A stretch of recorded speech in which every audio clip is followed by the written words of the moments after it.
18-ге жаңа толған кезім. Өзім бұрындары жігітпен көп сөйлестім, тіпті бүлініп те үлгердім.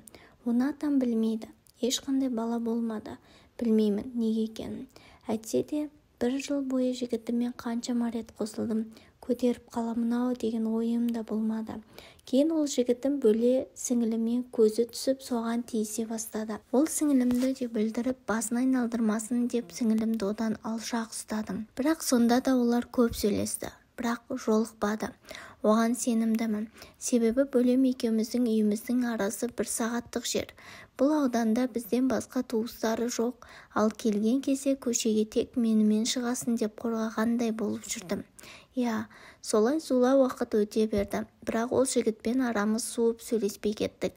18 жастан асар шақта тағы да бір отбасылы кісімен таныстым. Жасы 30-дан асқан жан. Тіпті қымсынбадым да. Анама көшеге жүріп қайтамын деп сол кісінің машинасына отырып білгенімізді істейтінбіз. Ол маған қаржылай көмектесіп тұрды. Сол үшін одан айырылысып кету ойымда болмады. Оқуды бітіріп универге түсейін десем, ұбт-ның балы жетпей колледжге түстім. Қалаға барып квартираға орналастым. Бірақ оқуға көп бармадым. Менікі тек қаңғыру, жүру, тұру болды. Ешқандай туысыма білдіртпеуге тырысып жүрдім. Маткам қатты ауырып маза бермеді. Гинекологқа тексерілуге бата алмадым. Барлығын біліп қояды деп қорықтым. Оның үстіне тұрмыс құрмаған қызбын. Бұндай іс-әрекетімді тоқтатуға тырысып жүрдім. Бірақ тоқтата алар емеспін. Ессіз ләззаттың 5 минуттық рахаттың кесірінен бүкіл өмірімнің быт-шыты шығып жатқанын байқап та жүрген жоқ едім. Жастықтың буы. Ақыры алаңдап жүріп дәрігерге көрінбедім. Қорықтым. Жеңіл жүрісім көбейген мені оқудағы апайым біліп, дереу деканға айтып мен оқудан шығарып жіберді. Олар ата-анама айтамын деп мен жылап өтінген кейіппен жалынып, қалғандарына ақшаларын беріп ақыры құтылдым. Содан үйдегілерге оқудамын деп алдап, осы қаладан бір жағдайы жақсы жігіт тауып, онымен де әуейі болдым. Жігіттермен көп сөйлеспедім. Әрқайсымен аттап-аттап өтіп керекті ақшамды алған соң тайып тұрамын. Бір күндері пәтер иесі үйге неше түрлі еркек әкеліп жүргенімді, мен жайлы сыбысты естіген бе, бірден заттарымды лақтырып шығарып жіберді. Одан ата-анама хабарласуға мәжбүр болдым. Себебі жатырымның ауруы күшейе берді. Ата-анама оқу орны жабылып ауысу үшін жаңа оқу орнына біраз уақыт керек деп өтірік айттым. Содан үйге келдім. Біраз уақыт үйде болдым. Екі бүктеліп ауырып жатқан мені көрген анам қатты уайымдап дәрігерге барайық деп қанша шырылдады. Бірақ мен қара алмадым. Себебі дәрігерге барсам, анам мен жайлы барлығын біліп жұртқа мазақ боламыз деп қатты қобалжыдым. Анам мені көндіріп ауылдық ауруханаға апарды. Амал жоқ, тексерілдім. Гинекологтың маған қараған өткір сөз көздерінен мен туралы бәрін біліп тұрғанын түсіндім. Тыпыршып, шарасыз күйде не істерімді білмей, анама бір қарап, дәрігерге бір қарап, қыз емес екенімді айтып қояма деген үреймен тұрмын. Қызыңызда эрозия деп бастады гинеколог. Жүрегімнің соғуы жиілей түсті. Бірақ артық ештеңе айтпады. Мына свечаны салсын, мына дәріні ішсін, мына уколдарды салдырсын деп ақ қағазға біраз тізім жазып берді. Болды, барыңыздар деді. Мен оған рахмет дегенде бір қарап анам екеуміз шығып кеттік. Анам болса, сонша дәрі-дәрмек жазып беретіндей не болды? Неге мұнша жазған? Сонша қалай суықтап жүрсің? Деп біраз ұрсып талды. Содан үйде жатып 3 ай бойы емделдім. Анам орнымнан тұрғызбай біраз қарады. Ол үшін мен қиналдым. Ауыртпалықтың бәрін анам арқалап жүрді. Ішімнен қатты қысылдым. Себебі менің жіберген қателіктерім үшін анам қиналып жылайтындай. Қаншама ақшалар кетті. Өз-өзімді жеумен күндерім өтіп жатты. Жасым 19-ға таяп қалды. Мен болсам құр жатқаннан түк шықпайтынын біліп, Алматыға жұмыс іздеп шығамын деп ата-анама ескерттім. Басында қарсы болды, бірақ үйдің ең үлкені мен. Анам жұмыссыз. Әкемнің бір айлығына қарап отырғаннан ештеңе шықпайды. 3 інім мен 1 сіңілім өсіп келеді деп анама түсіндіріп айттым. Ертесіне киім-кешегімді реттеп Алматының автобусына мініп кеттім. Алла тағала жолымды ашып жаңа өзгерістермен жаңа қалада мені қарсы ал. деп өзімді дайындай бастадым. Таңертең мінгеннен кешке түсіп дереу пәтер іздей бастадым. Әкемнің жұмыс тапқанша деп берген 100 000 теңгесіне 2 қызбен бірігіп бір бөлмелі пәтер жалдадық. Алматыда ешқандай туысқаным жоқ. Жұмыс іздеп сандалып 2 аптадай жүрдім. Соңында бір мейрамханаға жұмысқа тұрдым. Бұл жақта той болса, даяшылар жақсы ақша береді екен. Ауылдағыдан жақсырақ. Содан түні бойы тойда даяшы болып, күндіз келіп ұйқының планын орындайтынмын. Қанша уақыт өткенін әйтеуір біраз ақша жинап, ішім-жеміме де, пәтер ақыға да, ата-анама да қарасып жүрдім. Анам бір күндері сағындық, келіп кет деген соң ойланбастан бірден жолға шықтым. Автобусқа отырып жайғасып, құлаққапты құлаққа салып, мұңдауендер тыңдап келемін. Жеткенше біраз жол. Алдағы өмірім не болар екен деп ойланып келемін. Күтпеген жерден біреу алып қашып кетсе не істеймін? Өмірімде өшпес дақ бар ғой. Ата-анамды зар қақсатып ұятқа қалдырып жүрмесем болғаны. Жоқ, ондай болса бірден кетіп қаламын. Тұрмысқа мүлдем шықпаймын. Тұрмысқа шықпаймын. Ең дұрыс шешімі осы. Ауылымызға да жетіп қалдық. Түсіп бауырларыма тәттілер алып қуанып үйге қарай жол тарттым. Олар мені күтіп қуанып отырған болар. Ойлағанымша болмады. Бір машина жүйткіп келіп тоқтады да малды салып алғандай мені көліктің артына салып алды. Айқайлап жылаумен болдым. Қатты қорықтым. Бұл ойды неге бүгін ойладым екен? Қарғыс атқыр, неге мен?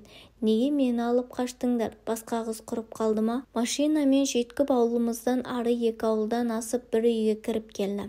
Адамдар топырлап жиналып алған. Әйел кісілер шашуын шашып, үлкен қарт кісі орамал жауып жатыр. Қарсыласып машинадан түспей қатты қорқып қалдым. Үйдегілерге кешірімшіл жіберді. Мен отырмын жылап, жігітті тіптен танымаймын. Біраз уақыттан соң қырғын болып ұятты жағдайға қалатыныма сенімді болып отырдым. Себебі ауылдан алыс емес. Ауылда жүрген жігіттерімнің бірі болмаса бірінен мен туралы еститіні анық. Анам мен әкем келіп мені алып кетсе екен деп Құдайдан тілеп отырдым. Анам мен әкем келді. Анам жылап мені құшақтап алды. Мен де жылап ентігімді баса алмай, анашым, кетемін, қалмаймын, кетемін дей бердім. Алып кетеміз, қорықпа, алып кетеміз деп мені сабырға шақырып жатыр.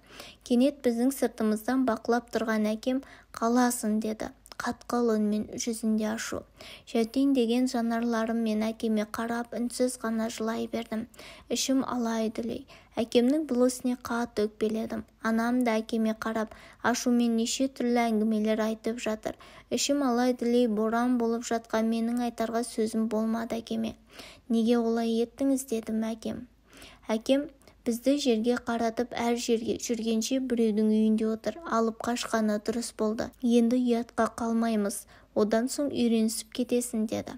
Анам да мен де таң қалып қалдық. Менің ішкі түйсігім барлығын түсініп үлгерді.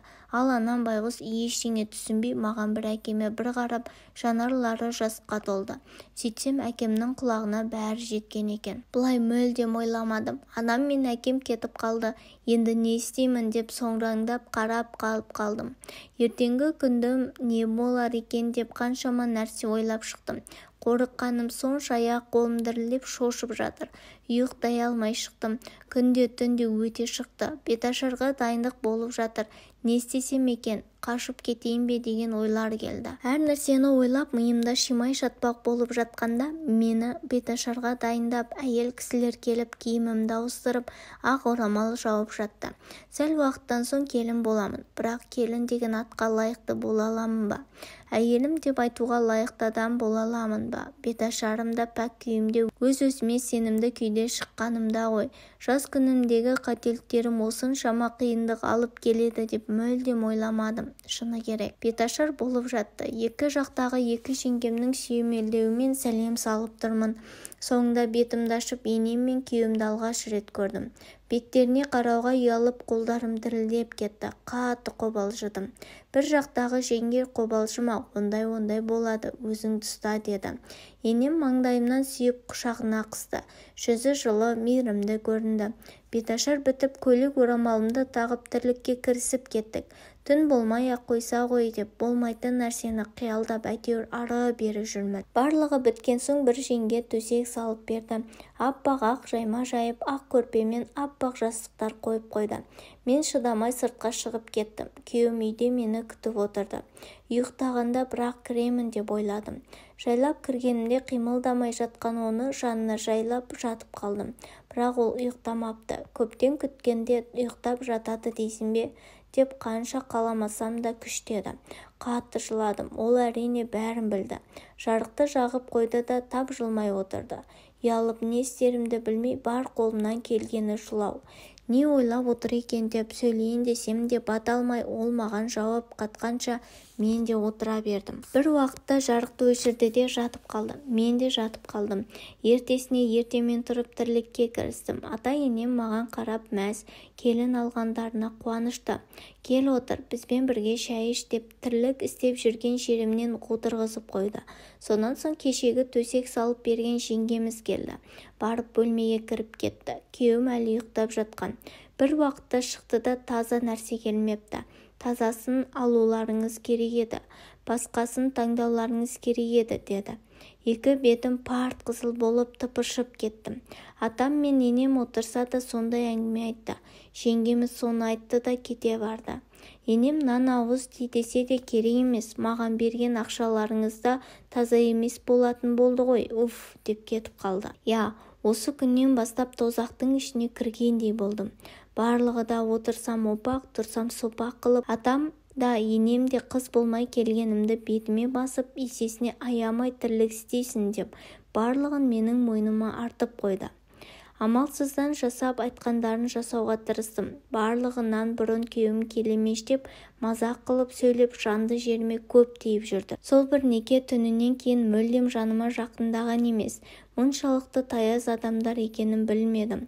Шыдамның да шегі бар, ақырында қашып кетуге бел будым. Үйге барсам әкем бәрібір кіргізбейді, Алматыға кетіп қалуым керек дедім. Тұрмысқа шыққаныма 2 ай енді ғана болды. ЗАГСте тұрмадық. Оның болмағаны да жақсы. Түннің ортасында бәрі ұйықтап жатқанда киім-кешегімді алып тайып тұрдым. Ешкім байқамай қоймаған шығар деп, автовокзал жаққа түнеп, Алматыға жүретін ең бірінші автобуспен жүріп кеттім. Алматыға барып пәтердегі қыздармен қайда тұрдым. Мені келеді деп күтіп жандарына қыз алмапты. Оларға тұрмысқа шығып қашып келгенімді айтпадым. Жақсы демалып келдің бе? Ата-анаңмен жолығып сағынышың басылған шығар, я, деп жатты.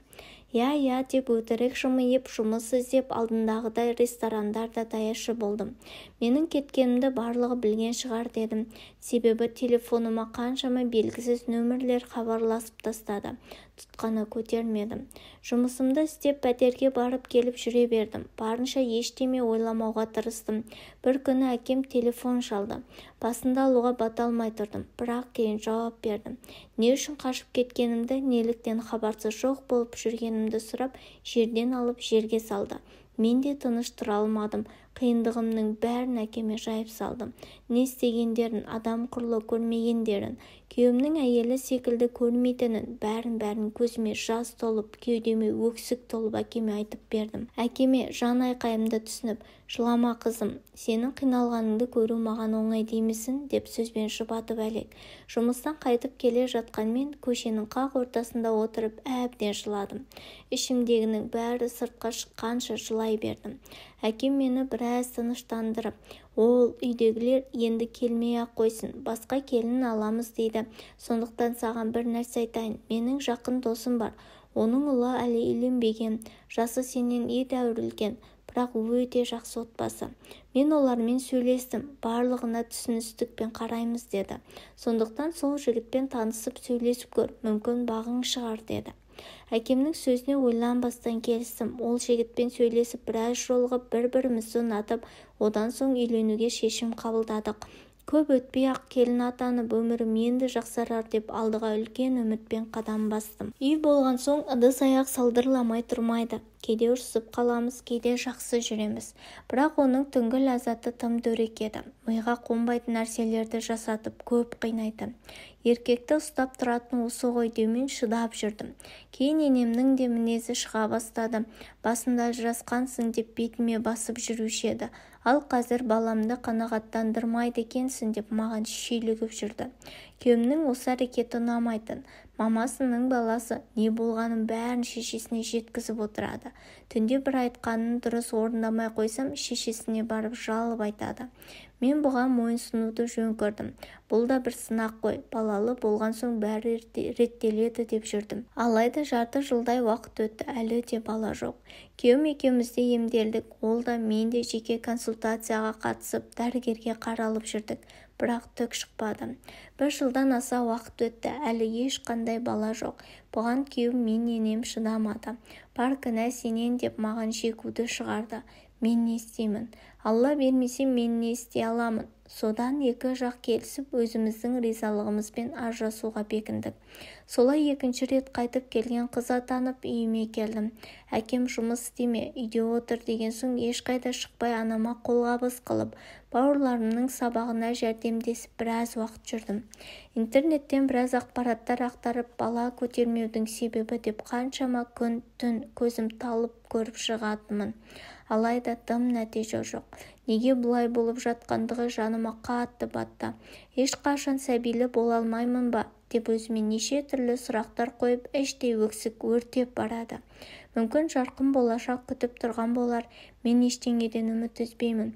Бәрі де жақсы болады деп өз-өзімді жұбатумен келемін. Болмайтын нәрсе емес шығар. Әлі де 25-ке толмадым. Мүмкін болып қалар. Сондай бір күндердің бірінде желідегі парақшама бір жігіт жазды. Сәлем деген ыстық сөзбен басталған хабарлама таңға дейін жалғасты. Көп сөйлесіп шықтық. Өзі Алматының жігіті екен. Мен Алматының ресторанынан байқап парақшамды тауып алыпты. Онысына қатты риза болдым. Ол да бар сырын айтып, мен де ішімдегінің бәрін айтып жеңілдеп қалдым. Мені бір рет қана сырттай көрсе де ұнатып қалғандығын айтты. Бірақ оған қатты мән бермедім. Себебі енді тұрмысқа шығу деген мүлде ойымда жоқ. Әңгіменің барысында балалы бола алмайтын да шығармын дедім. Ол не дер екен деп. Сол кездегі оның мен үшін қандай алаңдағанын айтып жеткізе алмаймын. Шыр-пыр болып барлық ана болуға лайықты деп мен жұбатып әлек. Біздің интернет пен телефон арқылы сөйлесуіміз 6 айға ұласты. Ол өзі менен 2 жас қана үлкен. Үнемі жағдайымды біліп хабарласып тұрды. Түнде телефонмен сөйлесіп жаттық. Ол күтпеген жерден маған тұрмысқа шықшы деді. Аузыма құм құйылғандай сасып қалдым. Түсін, екеуміз бір-біріміз үшін жаралғанбыз деп сезімдерін айтып, соңында келісімді бердім. Анам мен әкеме түсіндіріп айтып, осы некеде бақытты болатыныма сөз бердім. Одан ата-анамызды таныстырып, тәтті шай қылып, жігіттің өзімен де бірінші рет жолықтым. Өзі келісті, сымбатты жігіт. Үйге құда түсіп келіп, сәл дәстүрмен маған сырға салып, үйіне алып кетті. Анам бағың ашылсын жаным деп артымнан жылап қалды. Екеуміз отау құрып, неке қию куәлігін де алдық. Ата-енем өз-өздерімен болыңдар деп қаладан 2 бөлмелі пәтер алып берді. Бөлек шығып кеттік. Бірақ біраз уақыт өтті. Баланың жоқтығы жаныма батып жүр. Күйеуім Өзбекстанға да анда да мұнда да барып емдетіп жатыр. Бірақ мұның соңы немен аяқталатынын білмейміз. Дәрігерлер үміт бар деді. Сол сөзді естіп қатты қуанып қалдық. Менің бұрынғы қателіктерім үшін Құдай мені көп сынады. Бірақ барынша сынбауға тырыстым. Бәрінен бұрын жаныма демеу болып жүрген осындай адамның барына Аллаға шүкіршілік айттым. Алла қаласа бәрі жақсы болады.